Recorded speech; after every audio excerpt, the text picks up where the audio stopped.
tangannya.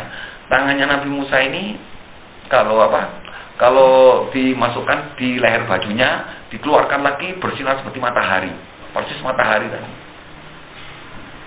Di sini disebutkan 9 ayat. Apa ayat Nabi Musa? Di samping 2 tongkat dan tangan tadi, setelah Nabi Musa tadi dakwah, artinya mengajak Fir'aun, masih diberi ayat apa lagi? Yaitu Nabi Musa itu merubah bisa merubah air sungai Nil atau air sumur semua dan jadi darah. Wah, dirubah demikian oleh Nabi Musa supaya apa? Supaya Fir'aun tadi sadar. Dan sadar apa? Tidak mengaku sebagai Tuhan, dan sadar supaya beriman kepada Allah dan kaumnya. Sudah bingung kalau sudah demikian, datang kepada Nabi Musa minta didoakan. Kalau sudah didoakan, kalau sudah berubah seperti biasanya lagi, Fir'aun mau beriman dengan segala bala tentaranya. Nah, setelah didoakan oleh Nabi Musa, berubah lagi biasa, berkata, hebat sihirnya Musa. Nah, itu kan tidak mendapat. Setelah itu masih ada lagi, berarti dengan itu 3. Gak kapok Fir'aun, gak mau beriman, malah merajalela. Ada pas Nabi Musa itu mohon kepada Allah dituruni belalang. Belalang sudah, kalau satu gampangannya 2 hektar itu nggak sampai setengah jam habis tanaman. Kalau di Mesir semua pohon-pohonan habis dimakan oleh belalang yang banyaknya jutaan. Sampai kerajaannya Fir'aun itu pokoknya dikeluarkan gitu dari seperti sama menjemur baju dihabiskan oleh belalang. Bingung. Akhirnya akhirnya sampai masuk kerajaan, ditutup pintunya, masih ada yang masuk. Wah, kasur-kasurnya segalanya dimakan semua oleh belalang. Kupuh sudah datang ke Nabi Musa. Sudah Musa, kalau kamu bisa menghilangkan belang-belang, saya percaya. Saya beriman nanti kepada Tuhan kamu, katanya Fir'aun. Dan saya akan lepaskan ini Bani Israel, tidak saya berbudak, dan teman-teman saya ini, dan Fir'aun itu suku Kipti, bangsa Mesir asli, akan beriman. Sungguh perkataan kamu, iya. Doakan oleh Nabi Musa. Biasanya habis itu belalang. Setelah baru habis, tidak sampai 1 jam. Wah, hebat benar sihirnya Musa. Itu kalau tidak dapat petunjuk. Berapa sudah itu? Di samping tongkat, tangan, darah, belalang, terus kodok, kuman, kuman tua, kutu, juga kutu pernah, kutu rambut, kutu baju, pokoknya seluruh Mesir itu kutuan semua, kutu. Sudah, terus dofadia itu kodok. Mana aja bertemu kodok. Itu sudah berapa? 6 ya, masih 6. Kalau kan ya dofadia kumala, kodok, ya darah sudah, belalang sudah,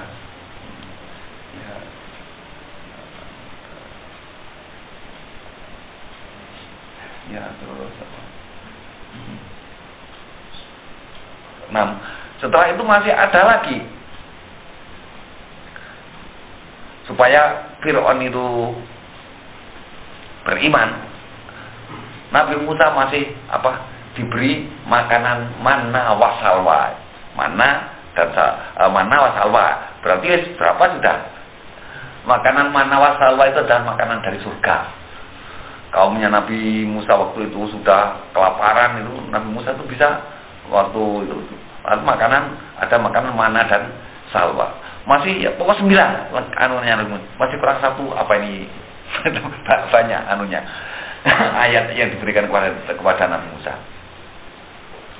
Nah ini akhirnya Nabi Musa bertemu dengan Allah itu di wadi, di satu jurang, di lembah Muqaddas yang sampai sekarang dinamakan akhirnya oleh kaumnya Nabi Musa dulu, tempat bertemunya Nabi Musa dengan Allah di jurang Wadil Muqaddas itu akhirnya dibangun masjid yang sekarang yang namanya Baitul Maqdis. Baitul Maqdis itu Akhirnya kaumnya Nabi Musa itu setelah itu protes. Katanya Nabi Musa dan semua yang dari atas, mulai bapak-bapaknya Nabi Musa, Nabi Yakub, Nabi Yusuf, semuanya itu kalau sholat tetap menghadap ke Ka'bah. Yang paling tua adalah Ka'bah. Tapi setelah Nabi Musa waktu itu bertemu dengan Allah di Wadil Muqaddas, di situ dibangun masjid. Akhirnya para sahabat Nabi Musa, enggak Nabi Musa, kita kalau sholat yang menghadap di pertemuan Anda dengan Allah, ya di Baitul Maqdis itu jadi menghadap Baitul Maqdis. Sholatnya menghadap ke sana semuanya. Nah, sampai zaman Nabi akhirnya itu buat Ka'bahnya, akhirnya zaman Nabi Daud.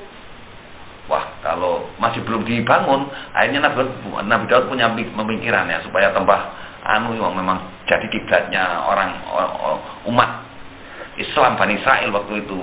Akhirnya oleh Nabi Daud itu dibangun jadikan masjid. Yaitu Masjidil Aqsa itu yang bangun sampai sekarang, yang sampai sekarang itu adalah yang bangun adalah Nabi Daud. Dibangun oleh Nabi Daud, tapi masih sampai pondasi. Setelah selesai pondasinya, Nabi Daud wafat, digantikan oleh putranya itu Nabi Sulaiman. Yang menyelesaikan itu Nabi Sulaiman.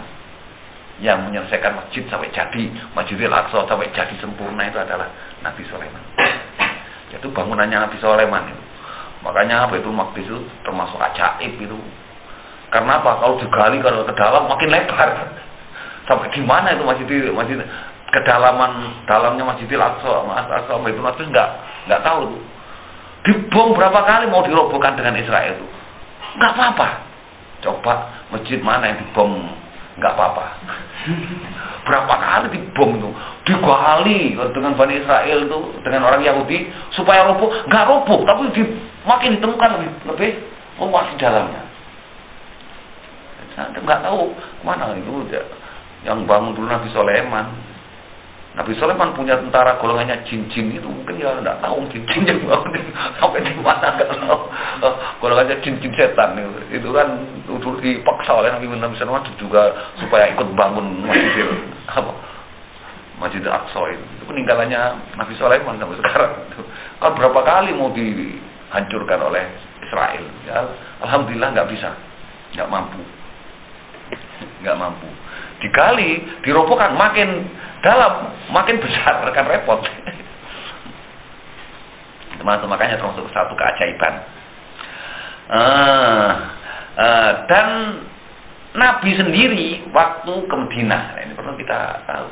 Waktu Nabi hijrah itu ke Madinah, itu kan oleh Allah juga masih diperintahkan salat menghadap ke Baitul Maqdis. Tapi Nabi itu kan istilahnya kan terserah perintahnya Allah. Setelah sampai di Madinah, Nabi itu diperintahkan oleh Allah supaya sholatnya menghadap ke Baitul Maqdis. Karena di Baitul Maqdis lebih suci. Lebih sucinya sebenarnya Ka'bah, tapi Ka'bah waktu itu dikelilingi 360 patung.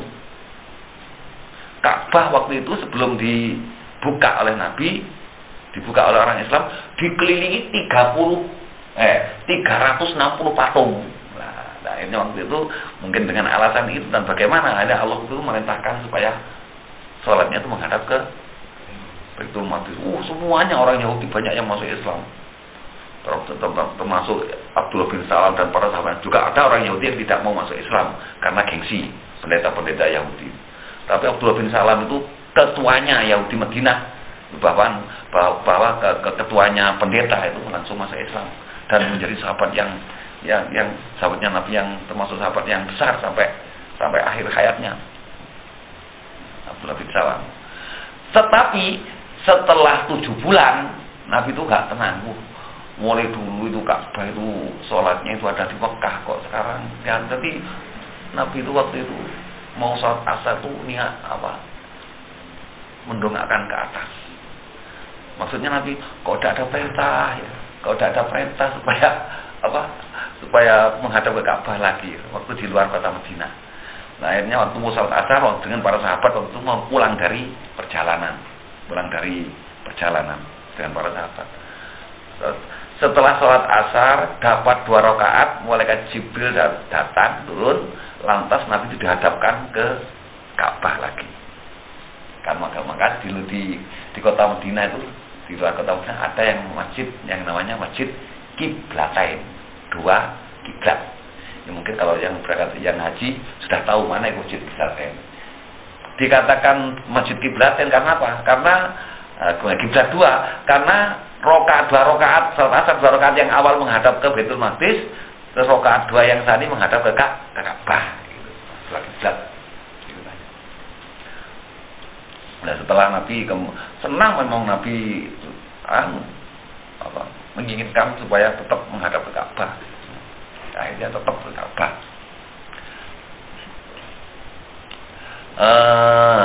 Ila faqami na'am kanu kaum mereka. Fi tis'i ayatin ila fir'auna wa qaum innahum, sesungguhnya mereka kaum fasikin. Falamma ja'adhum, belum makafnya belum.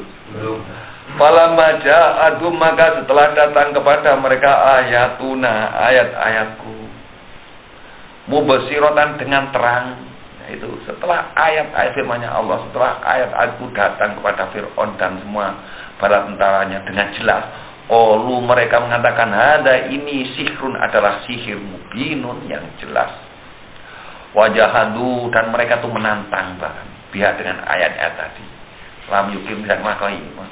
Wastai konadaha, dan sungguh meyakinkan kepada ayat al-anfusum, diri mereka, meyakinkan sesungguhnya ada dulman, dengan keadaan dolim, wa uluan, dan keadaan sombong. Dolim, keadaan sombong, berarti apa? Malah menjelekkan, tidak percaya kepada ayat-ayatnya Allah, malah dianggap meyakini itu adalah sihir. Padahal ya di hati kecilnya mereka itu ini benar, mungkin benar ayat-ayatnya Allah, tapi mereka tuh sombong, tidak mau beriman. Akhirnya pangdur, maka perhatikan, kaibakana, bagaimana ada akibatul mufsidina, akibatnya orang-orang yang membuat kerusakan. Maksa bismillah. Awalnya ya. Walakad akab ya. Sadaqallahul aliyul azim wa balagha rasulun nabiyul karim wa nahnu ala dzalika minasyahidina wasyakirina walhamdulillahi rabbil alamin. Wassalamualaikum warahmatullahi wabarakatuh.